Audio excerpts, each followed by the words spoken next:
मुख्यमंत्री जयराम ठाकुर ने मंगलवार को जिला कांगड़ा के पालमपुर व कांगड़ा दौरे के दौरान 95 करोड़ के उद्घाटन व शिलान्यास किए।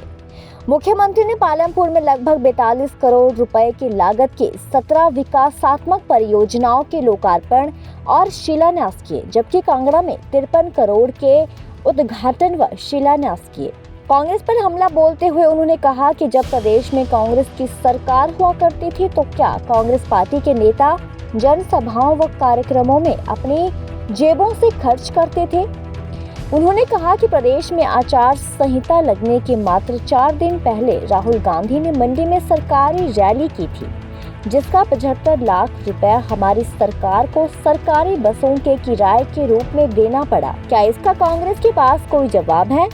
बहुत अच्छा लगा मुझे। हालांकि मुझे ऐसा लग रहा था कि मालूम नहीं कांगड़ा में किस प्रकार से सारी स्थिति होगी, लेकिन मुझे इस बात की खुशी है कि पवन काजल जी यहाँ एक लोकप्रिय नेता हैं और लोकप्रियता का पैमाना लोगों की भीड़ होता है। और जब इन्होंने मंच पर से जब इन्होंने इस बात का जिक्र किया कि मैंने यहाँ आकर के ठीक किया, तो सब पंडाल में हाथ खड़े करके सब लोगों ने कहा कि आपने ठीक किया। और इसका एक संदेश जाता है कि लोगों के मन का भाव भी यही था कि पवन काजल जी भारतीय जनता पार्टी के साथ चले, और इन्होंने भी उनके दिल की बात को समझ लिया और आज भारतीय जनता पार्टी में शामिल होकर के हमारे साथ काम कर रहे हैं। सर, अब जीत की राह में, सुनहरी राह में क्या आपको लग रहा है? मैं कह रहा हूँ कि कांगड़ा में जीत होगी, शानदार जीत होगी, बहुत बड़ी अंतर से जीत होगी। आपकी ही पार्टी के जिला परिषद चुनाव लड़ने का आगाज कर चुके हैं, उस डैमेज को कैसे? देखिए, ऐसा है कि उन साथी हैं, उनसे बात करेंगे।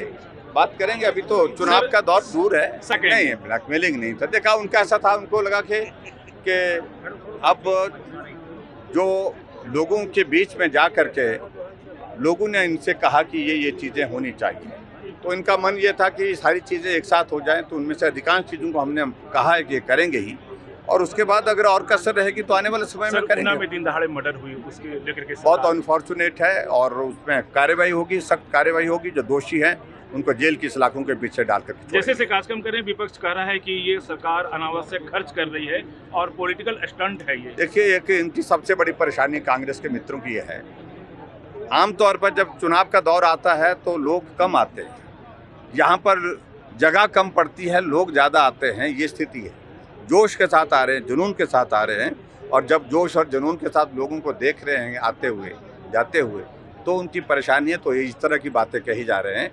और जब वो सरकार में थे तो क्या कांग्रेस पार्टी उनके कार्यक्रमों का, ये जो उद्घाटन और शिलान्यास के कार्यक्रम होते थे, सरकारी कार्यक्रम का खर्च कौन वहन करते थे? कांग्रेस पार्टी करती थी, कांग्रेस के नेता करते थे। मैं समझता हूँ कि उनकी जो नासमझी की एक हद है, जिसको मैं कह सकता हूँ, जिसको इस तरह के प्रश्न पैदा कर रहे हैं। 4 दिन पहले कोड ऑफ कंडक्ट लगने से पहले राहुल गांधी की मंडी में सरकारी रैली की गई थी। क्या सरकारी रैली थी वो? और जिसका 75 लाख रुपए हमारी सरकार को आने के बाद जो है उसका बसों का, HRTC का बसों का किराया देना पड़ा।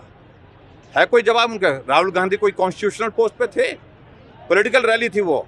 और ये यहाँ पर मैं सैकड़ों करोड़ रुपए के उद्घाटन और शिलान्यास कर रहा हूँ, और बतौर चीफ मिनिस्टर जब तक आचार संहिता नहीं लगती तब तक के लिए मुझे ये अधिकार